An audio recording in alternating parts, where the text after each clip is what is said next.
You're listening to The Conversation with Model Mind AI, a weekly check-in with Angela Schultz and Loren Horsager on how to lead through change, stay curious, and get AI ready.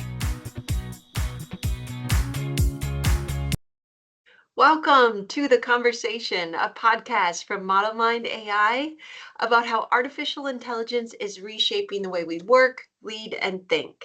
I'm your host, Angela Schultz, curriculum developer and trainer here at Model Mind AI. And today we're kicking off track 1 of the AI Readiness Framework, Governance and Responsible AI. Now, if you hear governance and think, ooh, legal red tape, think again. I want you to picture this. You're building a brand new bridge across a fast-moving river. The AI tools are the bridge materials, your ChatGPTs, your co-pilots, your internal solutions. Governance?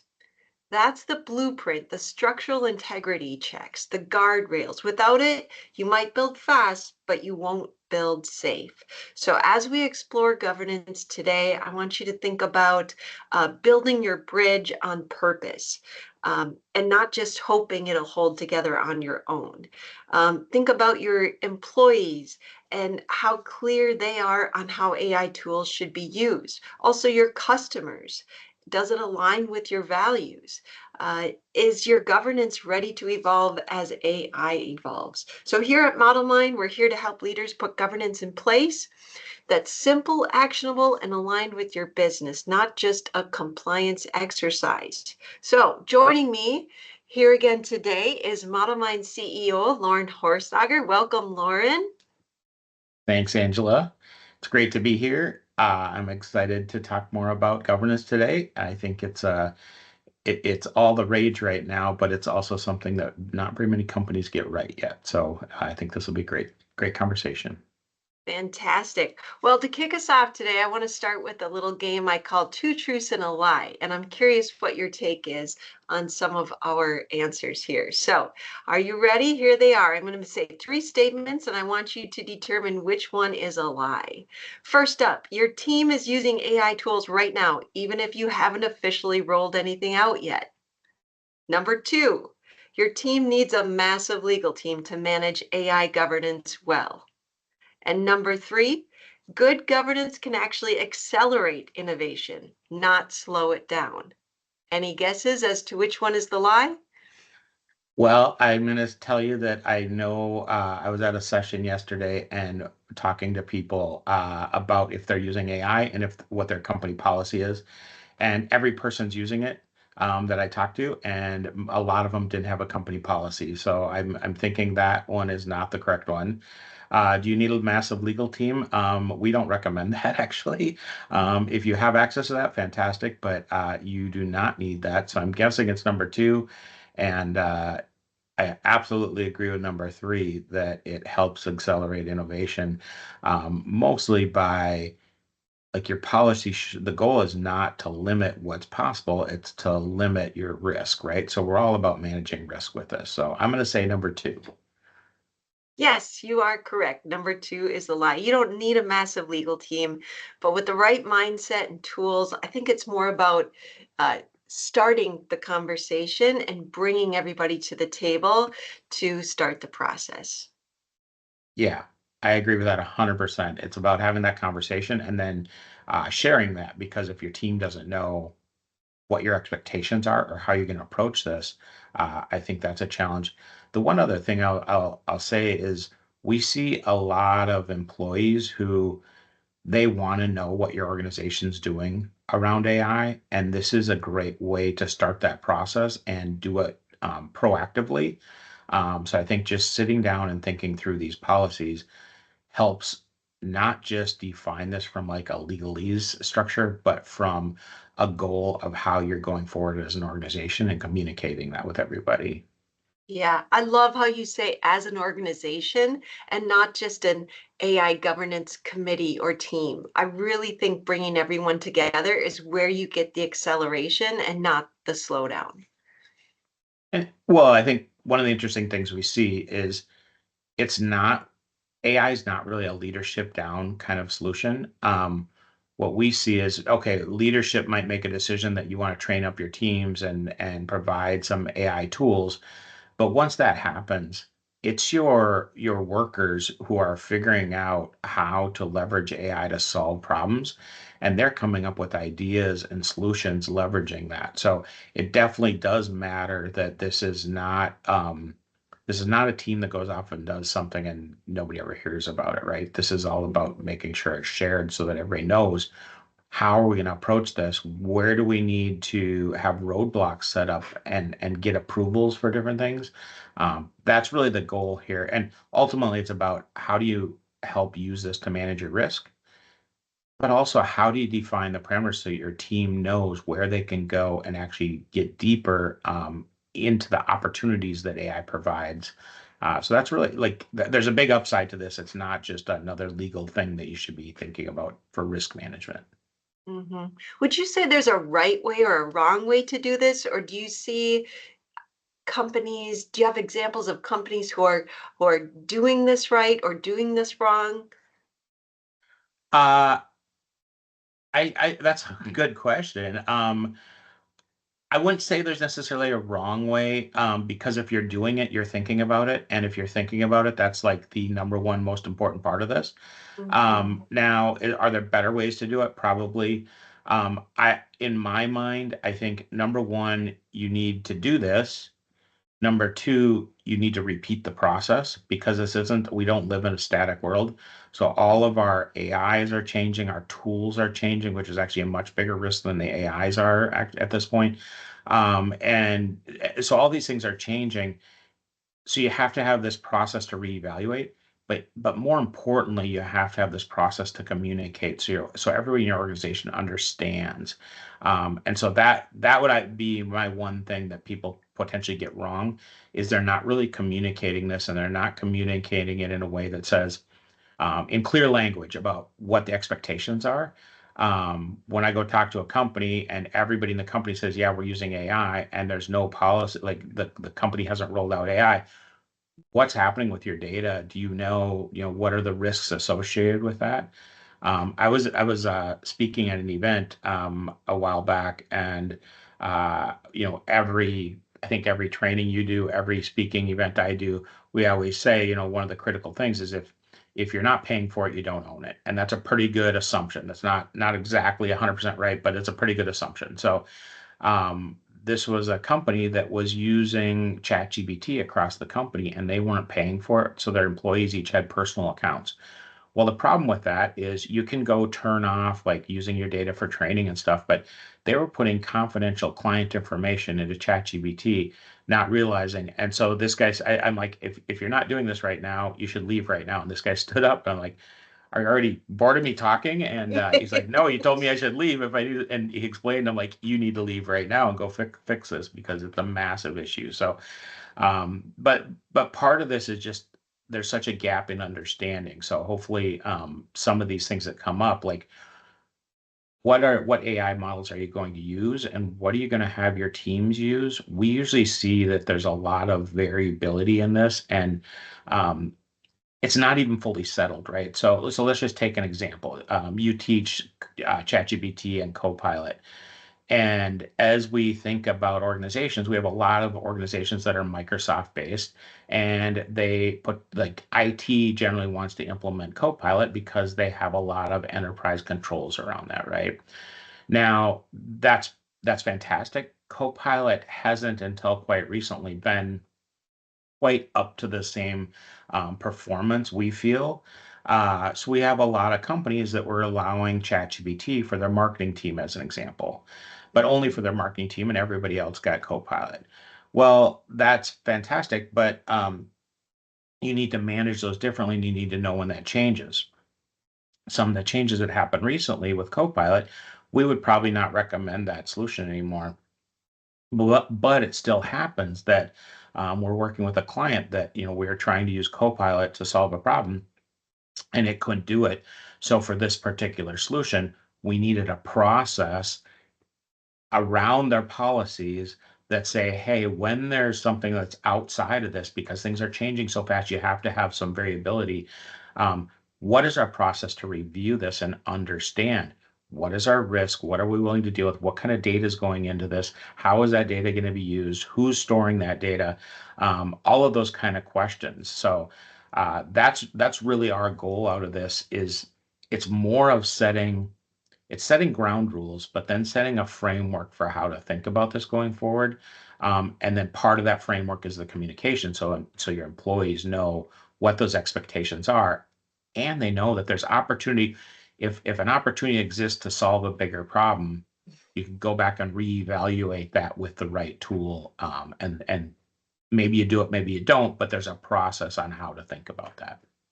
I heard you say communication, and to me that goes hand in hand with governance. I sit in these trainings that I do, and I have such a wide variety of employees from a single company. I may have their HR representative, I may have their developer, and then next to them may be the person answering the phones, right? And so the three of them all need to be educated on what is AI governance, because it's maybe not in their wheelhouse naturally or in their day-to-day tasks, but because they are now part of this AI journey, they need to be educated and trained on that aspect as well. Even if it's just that what you said about what tools can we use, what can't we use, and to bring to light what is accessible and what data is floating from team member to team member can be really powerful. So even just answering the question, what is AI governance, may be a new question for some of your employees. Right. Right. Well, and actually, I have a real issue with that term because it's very much an IT term, like thinking about governance, or a legal term. But it's not like, that's not how we should think about this. I think it's really about how do we apply this to manage our risk, but take advantage of opportunities, right? That's all it is. We're trying to do both of those things at the same time. And a lot of times they're kind of opposed to each other. So how do we think about this and decide what risks we're willing to take for certain opportunities? We might not be willing to take those same risks with different types of opportunities, right? So, but we just want people to consciously make these decisions, rather than having independent employees who are going out trying to do something. So one of the things is like, what are the risks we're protecting ourselves from? Well, a big issue has been that, if you're not paying for your AI solution, well, your data is potentially being used for training. And there's all sorts of stories. I think one of the early ones that probably a lot of people are familiar with right now is, Sony went into a meeting and they came out and they used ChatGPT to summarize some notes. Well, a few weeks later, all that information was in ChatGPT and it was highly proprietary information, right? Well, a lot of those problems have been solved if you have a paid account at any of the big AI solutions right now. Now that might not be enough for every IT person out there, security person out there, on how they want to approach this, and that's a good thing to think about. But it's much better than it was, and these companies are thinking about how to secure that data for companies, especially, and for governments actually. So that's being thought of, but the bigger problem I think right now is every tool out there that you're already using or that people want to use, almost all of them are adding AI in some way, right? Well, what's happening with that data? What systems are they using behind the scenes? And this is one of those things that's really tricky and hard to understand, but it's why we suggest that you really need to be updating your policies regularly to understand what changed in this end user license agreement from this product, any product you're using, or where is this data being housed, and where is it going? We've seen a lot of situations. We've actually got called on some legal issues to help companies understand this because as an example, we had a client that they're a vendor of theirs that was providing a product ended up using an AI model to try to do some analysis on this, and this was highly confidential information. And they did not fully understand what they were doing with that, but they were trying to be helpful and provide more information. But it turns out there was the potential for a big risk event, They kind of got lucky in the timing of what they did. They had just changed the policies literally a day before they did this. So it turns out it wasn't an issue, but it really could have been, and nobody was quite aware of the potential of that issue. So, analyzing each of these tools is really a critical thing to do, and it's something that we're just not really used to, especially in like small and mid-sized companies. It kind of goes by the wayside that you think, "Hey, I'm implementing a product. It's out here on the market, and I can do this." Well, do you know where your data is going and who owns your data after you've used this product? It's actually a big issue going forward. And so, because of that, we've actually created a policy planner, an AI policy planner to help you think about this. We'll include it in the links in the show notes, but you can go out to our website and download this. It's free, and it's maybe not everything you want, but it's a starting point for how to think about this if you've done nothing yet. The goal for this from our perspective is everything we've talked about, right? How do you think through the different tools you're using that are leveraging AI? And this applies to non-AI things as well, but it's more critical now because you're using tools and putting more critical data into places that it's not just going into that system, it's getting moved somewhere else as well. So how do you think about that? How do you manage it? What data is going into those tools? You know, let's say we're putting marketing data out there that's public information. All right, it probably doesn't matter that much. It's all public anyway.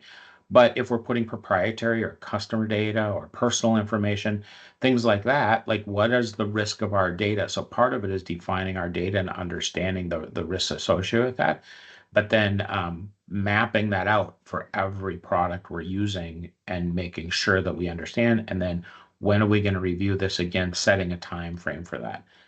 When all that's done, now you got to communicate it. That's the last step that a lot of people miss.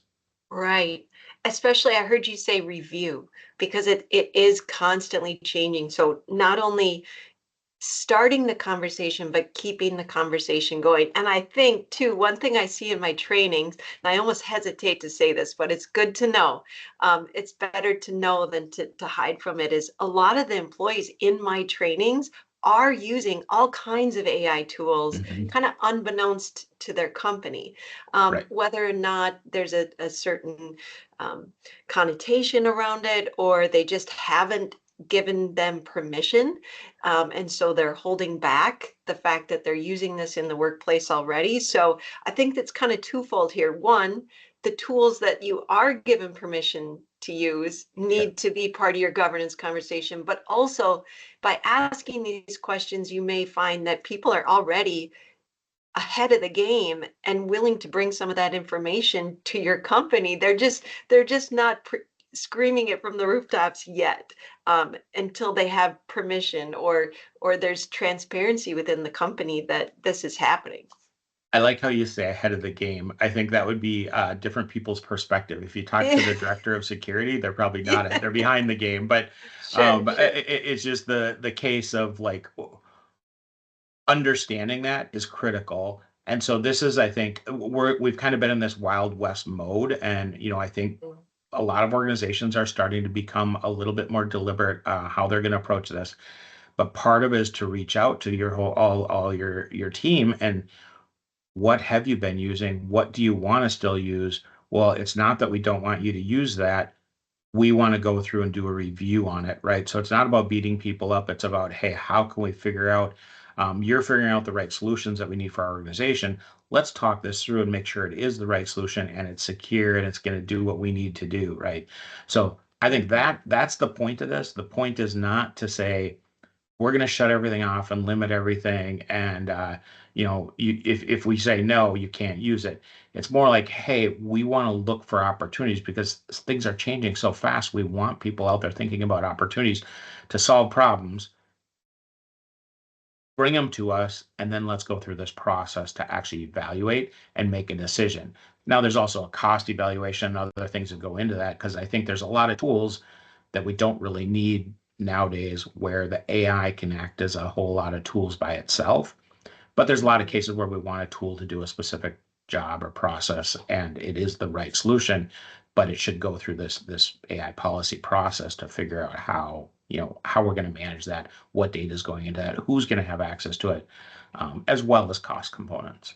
I just thought of something. In our previous episode, we talked about this AI readiness and how you feel like it's really important to bring in people from different departments to gain insight. Do you feel like the policy piece of the AI governance also is reliant on the different departments within your company, or is this something that needs to start in IT? Um, so my view of this, and people can disagree with this, but my view is that this is a typical IT process. Yes. However, a lot of IT processes kind of get hidden from what's happening out there. I think this should be a very open process, and IT can manage this, IT/security, who, depending on your organization. But when you're looking for a particular solution, you want the business users involved in that solution. Like, what is the value? Because even though there's some risk to some things, everything has risk. If there's an immense value, you might still choose to do something, right? So you need to hear from the business people on why you're doing this and what the value is to your team, to that process, whatever it Mhm. is, and then decide what the logic should come out of this. So I think IT generally runs this process. I don't think IT should be making all of the decisions on what's used or not. That should be more of a business decision, and they're kind of the ones running the process and compiling the information. But it's really a combination of them asking the right questions around security and data usage and all that kind of stuff, reviewing EULAs. But then it's a joint decision around, here's the value and here's what this is going to solve. Now, is this worth applying or not? And by including those team players, I just thought of something. We haven't even mentioned the need to communicate to the customers or to your clients, or Hmm. the idea of to build that trust around you're building in governance around your tools to protect them and to enhance their experience as well. And I think those team players that are part of the conversation are really connected to the customer and understand what their needs are Hmm. in the terms of government. So that could be a good connecting piece for the company. Yeah, for sure. And I think that becomes more of a communication aspect, that you probably don't want them involved in the process of making those decisions, obviously. But there might Mhm. be cases where you're partners on something, and you need to figure out how to share data better. Well, then, that's kind of a joint decision about what data you're willing to put out there and not, and how the AI can interact with those and other tools can interact with those. Is it possible for AI governance not to just protect your company? Is it possible for it actually to create business value? I think it does. So I think it does that by through the process of evaluating tools and processes. So if you're evaluating a tool, ultimately you're evaluating a process that you're trying to solve in your organization, right? So if I say Mhm. I need a workflow engine to solve this problem, well, ultimately you're trying to solve a problem in your organization, and this is the tool to do it potentially. And there's probably a lot of other tool choices, and so part of it's evaluating tool to tool, which is part of this process, but part of it is evaluating the risk associated with each one of these tools, but also the risk of thinking about that, like, what workflow are we going to do with this? What data is going into that? What is the risk of that data? Is this confidential data? Is it not confidential data? Is it public data? All these different criteria that help make that decision. So what I like is that, it's a fairly quick way to kind of evaluate an idea, even if you're not evaluating a product yet, to evaluate the flow, the workflow, the automation, the things that are going to happen out of this tool and the data that's going into that, right? So I think from that perspective of innovation, it's actually a really great tool to kind of bring this all together, work out some of the nitty gritty that needs to get worked out in the process of figuring out how you're going to solve this better. Mm. So in that Mhm. perspective, I think it's an innovation tool in helping you check the boxes, and ultimately you're managing your risk, but it's managing risk from what the opportunity is. Mm-hmm. Mm-hmm. Hmm. Well, that's good news. Well, and I also think that, we've seen really, really complicated ways to do this. There is, oh shoot, I can't think of the organization right now, but there's a government organization that actually puts out a lot of information on policy, things like this, and it's really good. Yeah. It is incredibly technical and meant for IT security people to manage. I think we are living in an age, especially for small to mid-sized companies, if you need your leadership team heavily involved in every step of this. You want your business users throughout your whole organization applying AI, using AI, figuring out opportunities to apply that to find efficiencies.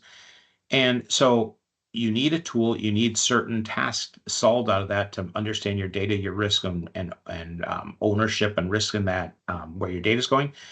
But ultimately, it needs to be a fairly quick, simple process, or it's not going to happen regularly and it's not going to get updated regularly. And that's when you're going to run into a big issue. Something changed, you didn't know it changed, nobody followed up on it. And now, yes, we went through this a year ago, but you know what? The system changed, they got bought out, whatever, something happened. We're still using that product, but now there was a big security risk because of it. Well, keeping it simple, keeping it fairly manageable, and keeping it fairly non-technical, so your business users can actually participate in this process and help drive this process, working with IT to kind of think through the very technical aspects of any one of these problems. But it shouldn't take that long to do this. Like our process is a 4-page document, and we view that per solution, right? So if you're going to implement a product, you would do this 4-page solution for that product. It could also be applied to a process. So we're trying to build out, a new integration with some partner or something like that, where it's going to be a whole series of products, but we can actually look at it through that lens to understand the risks associated with putting this process together, Mhm. and then make it super easy to update, and everybody can visualize and see what those risks are and where, how we're going to communicate and how we're going to manage around that. Yeah, I've heard you say that a couple times, even just in this moment. It's such a good reminder to cycle back.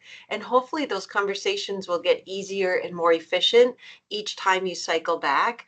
But you can keep building your policy too as things evolve and change. So that's a great business advice, is just to keep that conversation alive and coming back for updates and adjustments as needed. Because if you're keeping up in tech, it's got to be almost a daily review, but Yeah, maybe right. maybe not necessarily And to you that you extent. you have to balance that, right? So you Yeah. you have other things to do in life, and but we want to help you manage the risks, and so it's how do you do that effectively? And our goal is, okay, either maybe you reevaluate things quarterly or semi-annually, or maybe it's triggered whenever there's a EULA change for a product, right? So if they're doing an update that requires a EULA change, Mm, that might be the trigger. So it's just defining what the trigger is for this so that you know when you're going to update this going forward.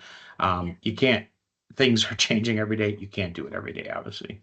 Yeah, yeah. That makes a lot of sense. That makes a lot of sense. So we really started with this idea of, if you don't have a policy in place, if you don't have an AI governance committee or group of people, where should we start? And that's where we kind of want to come back to now, is we're going to wrap up with really getting people step one, step two, step three of this process to get the ball rolling in the right direction. Because like we said, your employees are using it, your customers are using it. So it's really vital that you put these kind of foundational policies in place now rather than Mhm. later. Well, what I would say is, number one, if you're not paying for it, you don't own it, and so that's a massive risk. We recommend you pay for AI for your entire organization, and you allow them to use your AI solution for personal use. The reason is then you never have a risk of someone, oh, I went in the wrong system and put this, document in, or I put this in, and so you're able to control the security around that in that case. So that's our recommendation. And there might be some other ways to work around that, but it's something we've seen happen where people are like, oh, I have a paid account and I have a personal account and I put it in the personal account and now there's a risk bit, right? So just locking those kind of things down. The next thing I will say is you should use our policy planner or some solution like that to actually go out and develop your policies. The next thing is all of these tools all the AI models and all AI tools are becoming more enterprise friendly. And so let's take Copilot, right? So as an example, Copilot has incredibly good tools for managing how you're going to grant access. You can grant partial access to different parts of it, to different people. So it all depends how you're going to roll that out. But you need to spend the time to actually go through and do the security setup and how you're going to do that. It also, Copilot in particular, also really requires you to have your user groups and roles managed and security around that. Because ultimately, when you go into work mode, it can take anything that you have access to and actually use in the AI and produce outputs from. Now, this is another risk that you have to be aware of, that if, let's say, as a CEO of an organization, I have access to marketing content and I have access to proprietary engineering content. Well, I could go talk about something. I want to write help write a blog post or something like that, right? Well, it could actually use some of the proprietary information out of my documents that I don't want it to use. So this is something we have to be aware of as we're automatically hooking up to systems that are getting added in. So now there's ways to control a lot of this. Copilot has added those. If you have ChatGPT, you have a much more limited capability on this. If you have the enterprise version, you do have some more capability, but it's still that there's a lot of, they're not quite in the same camp on the enterprise controls. Gemini and Claude, I would put in the same camp as ChatGPT. Gemini again is more embedded in your organization stuff if you're a Google shop. So there is some control there, but it's not quite as good. I think Copilot has the best control. Up until recently, it's also probably been the most clunky, but it's actually become quite a robust tool the last few weeks. So that's kind of the series of moving through this, and then evaluate your tools, evaluate your processes on a regular basis, and repeat that. Right. That's kind of my list of how to think about this. I actually just did something similar to what you described on a very small granular level. I've been using Copilot a ton, and the search feature is phenomenal to search through people, conversations, chats.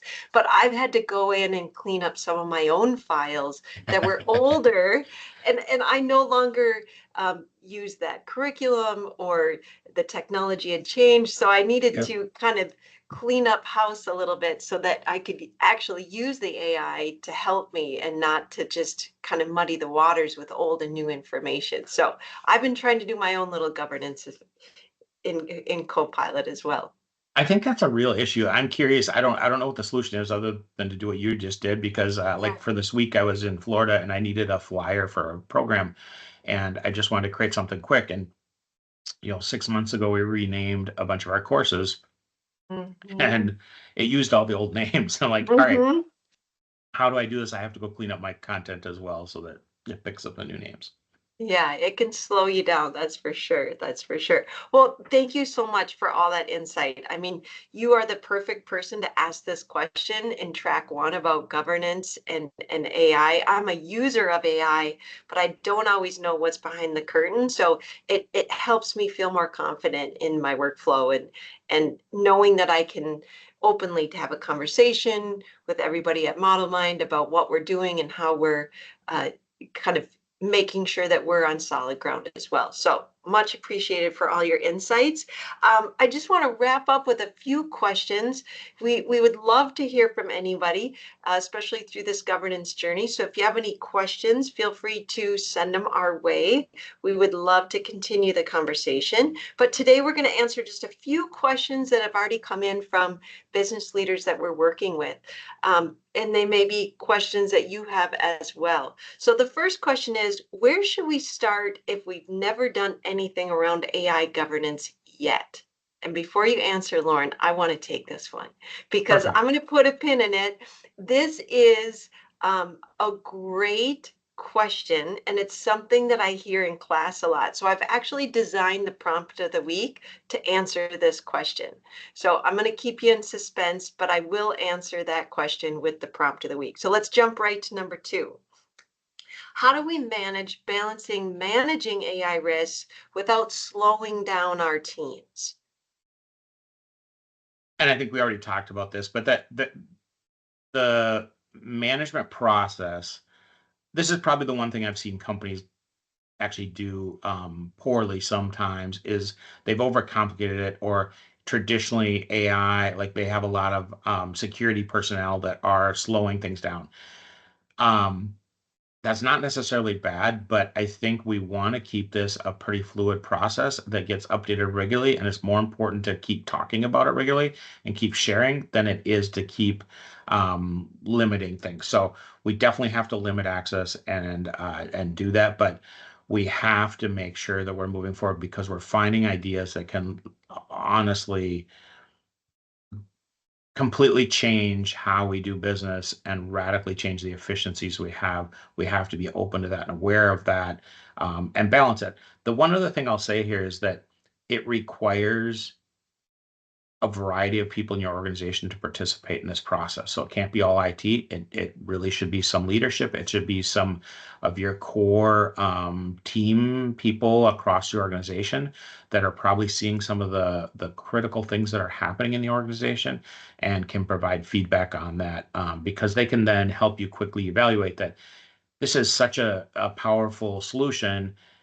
Even though it might be 10% more risk, is it worth the opportunity? That's something you have to decide, but at least you need to be aware of what the potential is for something where you say, oh, this doesn't really provide a lot of opportunity and there's more risk. Obviously, that's kind of a no-brainer. Don't do that, right? So Mhm. we want to understand these things holistically to make sure we're making a smart business decision. Um, and it comes from a business perspective, not from just a technical, I want to lock everything down perspective. Sure, sure. And the final question is just really around the idea of how can we communicate our AI governance practices to our customers or partners? And I was recently at a networking event for women in technology, and I find that these are a lot of the conversations I hear just in passing is in my classes from company to company, kind of sharing insights, sharing a language that they're using. And I feel like you just need to find people who are on the same journey you are and start asking those questions and gaining insights from people like you at Model Mind, but maybe other companies that are similar to you going through this same Mhm. process. So it can be really powerful to kind of build your network as well. Yeah. Well, I think the first thing is if you haven't created it, it's hard to communicate it. So the first step is create it. But I think part of this is it needs to be natural language, right? So what I love about AI is we're used to dealing in natural language. Like even a lot of the contracts and stuff I've seen lately are much more natural language they've been. I think that's partially because of the AI change. But when you're talking and you're communicating with a partner, I think that's great. It's like you can clearly explain, if you can explain this to an employee and clearly, and then that you'll be able to explain it to partners, explain it to customers. And I think that's a good thing to do so they know where your not necessarily where your risks are, but where you're focusing time and effort to think about these problems. I think that's highly valuable. And I agree with you 100% that it's great to talk to peers across organizations, and so you are sharing things in similar language and similar, like understand what they're doing and how, like, this is a very Mhm. novel, this is evolving quickly. Talk to people. The more people you're engaged with, the better.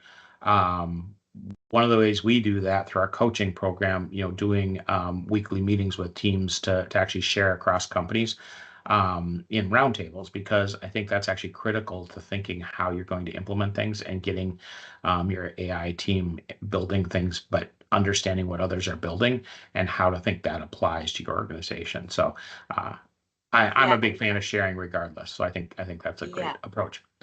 That was a Fantastic. great That was a great answer. I want to wrap up here with our prompt of the week, and I'm excited about this one because it really lends itself well to what our last conversation just was. So here it is, your prompt of the week. You're going to start out in ChatGPT or Copilot or Gemini, and you're going to start your prompt by saying, act as an experienced AI governance advisor, or choose a real expert. Then continue by saying, we're having coffee. I want your candid advice. Ask me thoughtful questions, share real world examples, and help me think through how to start an AI governance approach for my business. I love this one because it creates that casual conversation, but you can actually get insights from what an advisor would recommend as a starting point. And it's going to give you some of that language that you need to start the conversation with your own company as well. So that's your prompt of the week. I hope it sparks some thinking and brings some real guidance into your leadership conversations. I love it. I love it. And I love how all these prompts of the week so far have been very brainstorming oriented, right? Because you can have a dialogue, and this dialogue can go on for a long time to get deeper and deeper and more specific to your situation. So I love that.